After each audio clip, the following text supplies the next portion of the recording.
All right, morning everyone. I hope everyone is doing well today. Shout out to Tank Davis. Congratulations to him. Pulled out a magnificent performance in defeating Ryan Garcia, who quit in the 7th round. I've got some very strong words for him. I really do not like it when fighters quit. It really bothers me. It really bothers me. So stick around for that at the end of the video because I'm going to go in on him. I'm just going to speak my mind and speak my words. I'm not trying to bash him. It's just how I feel. So it is what it is. Shout out to all the subscribers. Big up to anybody new. I know there's a few new subs over the last few days, so welcome along. I hope you guys got to enjoy the fight. It was a bit one-sided, to be honest with you. I picked Garcia to win on points, but with the video, I was strongly in favor of Tank getting the stoppage too. But I did think Garcia would be, well, I thought he'd be tougher. We'll get more into that later, but credit to Tank. I'm so happy for him. He's definitely the face of boxing, really. I mean, the only other person that can argue that is probably Canelo. Tyson Fury had the opportunity to at least sign to put himself in a position to become the face of boxing, but he decided not to do that. Let me just move this camera. All right.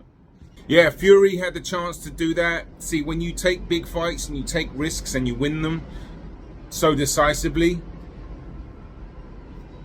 you catapult yourself above the rest.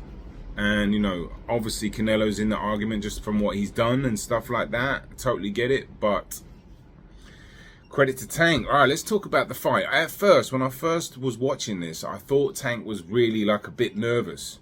He had a quite hard energy walking to the ring. I've normally seen him smile and bounce and bubbly, but at the end of the day, it's a super fight. There was a lot of pressure on these guys. This was the biggest fight of the year. It could be the biggest fight of the year in terms of eyeballs on it and stuff like that, and matchup and all of it. So I was thinking to myself, wow, Tank looks really nervous. And but I got that wrong, to be honest with you. I think he actually fought the perfect fight. He took his time early, threw like 6 or 7 punches in the first round, and he was just obviously gathering that information and settling into the fight. And Garcia, Garcia did look a bit I don't know what word it is, didn't look strong, did he? Obviously the rehydration clause probably had an effect on that, but you signed it, you can't really complain about it. Do you know what I mean? The sign is there. I don't want to hear about it. If you're signing it, it is what it is. We know about it, it's fine. But Garcia didn't look strong to me. But he was, pushing Tank back early. I mean, it was really Tank lost that round, really, as opposed to Garcia doing that much more. And then in round 2, it's happened earlier than I thought. I thought round 1 would play out a little bit more. And I thought Tank would be buying his time and giving rounds away, essentially, and just collecting that information, data. We know the word. And then round 2, I actually brought this up in my pre-fight video, the exact punch where he comes in like this. Garcia threw 4 in a row. We talked about Santa Cruz throwing 3 punches in a row on the ropes. Garcia threw 4 hooks in a row. I'll show you the clip. I mean, it's unbelievable. In round 2 too, you'd expect more of that a bit later, and Garcia actually did say he got bored in there, but he obviously got bored in there, or undisciplined and just clueless after throwing 4 hooks in a row. And Tank neatly countered it and dropped him in the 2nd round, and he looked like he hurt him. He got up well, and from then on, Tank was just, taking that hook away. I think the height thing, Tank's movement, his level changes, his jitteriness, his footwork, they were all the difference.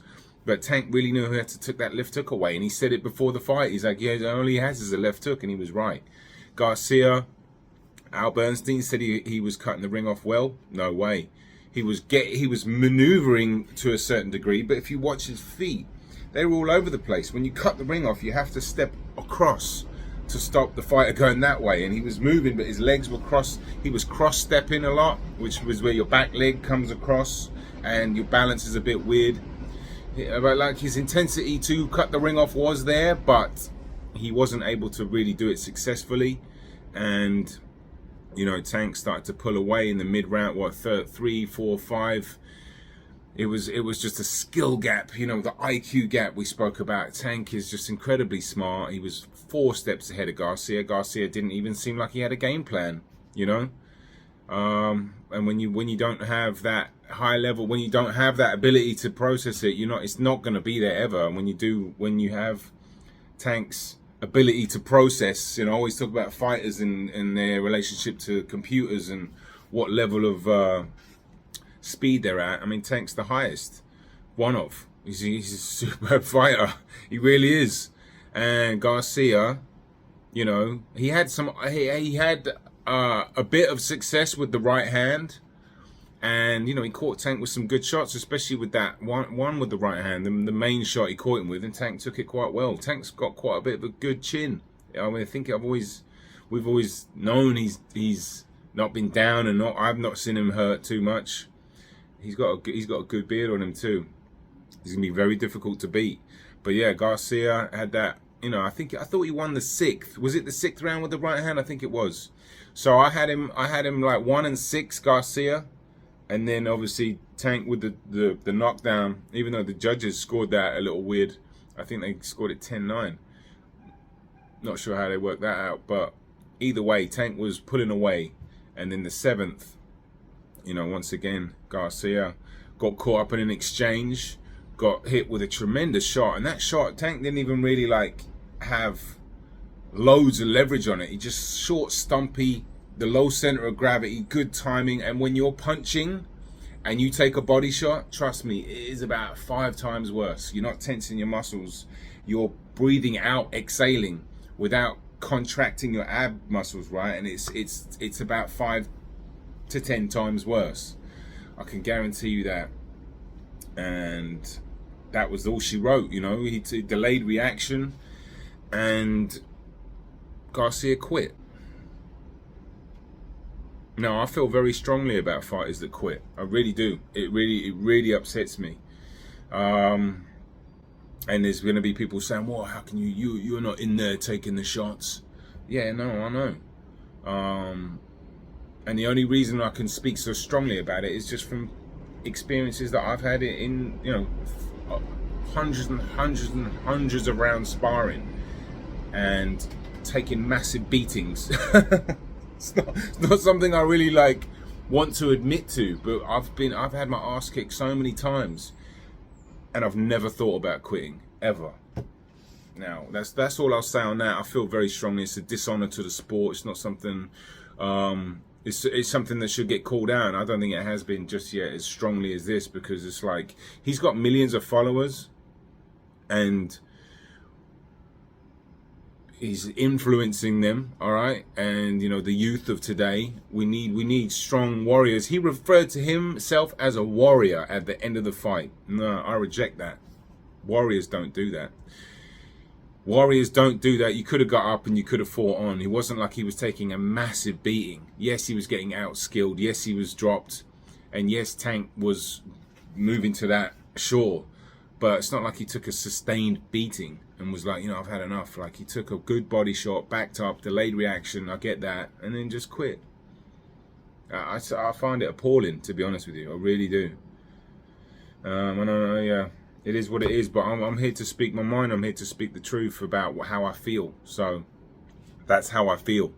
It is what it is. I won't be in a rush to watch Garcia again, and I'm sure he's going to lose a lot of fans.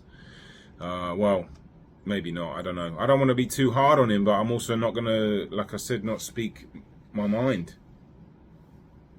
But yeah, in terms of where these fighters go, Tank's got the world at his feet. At the end of the day, I don't think he needs to rush him with.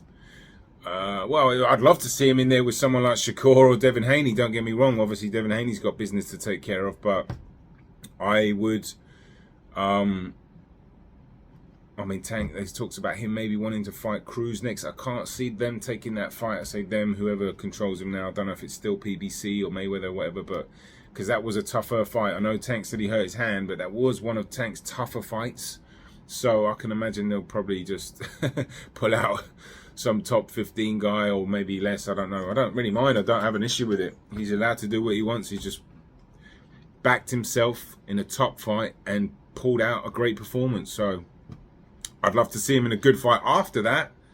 You know, one of the top guys in the lightweight division. And, you know, Tank's on a roll. And once again, congratulations to him. And, you know, Ryan Garcia is going to have to live with that. You have to live with your, you know, choices in life. Maybe I'm being too harsh. I don't think I am. It's just how I feel. One more thing before I go. Now, DAZN. Okay, I don't know if anybody else had issues paying for that fight last night. I had some massive issues with DAZN, and they charged me twice. Okay, so, and I was trying to talk to them. There was no assistant available. It would pay for it, and it would go back to the screen. Instead of saying live and you click on it and the fight opens up, it goes straight back to $60, which it ended up being $72, which I got charged twice for. So that was $100. Or I'll get the money back. I'm going to dispute it, but my point is, and I've been a massive fan of DAZN. I bought the app straight away, and they've been good. But as they're hemorrhaging money, I can't back them anymore. You know, I really can't. Last night was the straw that broke the camel's back. Now I've got to get on the phone to the bank, get my money back, and I'm wondering why on earth did they drop the ball when it was going to be the biggest fight? Could they not handle the amount of people? I don't know, but be careful with DAZN. Because I don't know. Don't know if anybody. I know there was another person I spoke to on Hatman's Element chat. Shout out to you, Bogdan, and he said the same thing. He said he couldn't pay for it. But I also spoke to somebody else, one of my friends. He said he did get it. But nonetheless, DAZN for me are in danger of really losing it if they're going to start pissing off their fans and start, you know, doing. I don't know. I've got to wait and see how they deal with the situation first. But I had to get it on Showtime, so I spent $250 on that fight last night. Not worth it. Anyway, look, it was great for the sport. It would have been nice if it was a more competitive fight. But at the end of the day, boxing gets... Well, look, Tank's already been close to the face of boxing. He's been a servant to the sport, a magnificent fighter for years. I say servant to the sport, that doesn't sound right. He's been great, and onwards and upwards. And you know, he fought a great fight. He really did. He's going to be very hard to beat. And Garcia has got a lot of improving to do. You know, he just doesn't. Well, outside of that hook, you take the hook away. He didn't have a jab. He didn't really have a straight right hand until what, the 6th was it, when it was a choppy, weird right hand, which, you know. Yeah, Joe Goosen didn't. That partnership for me, I don't know. But anyway, that's it. I hope you guys got to enjoy the video, and yeah, stay tuned. I've got a lot of videos coming. Shout out to all the new subs, and have a lovely week. Whatever you do, boxing on the edge. Take care of yourself.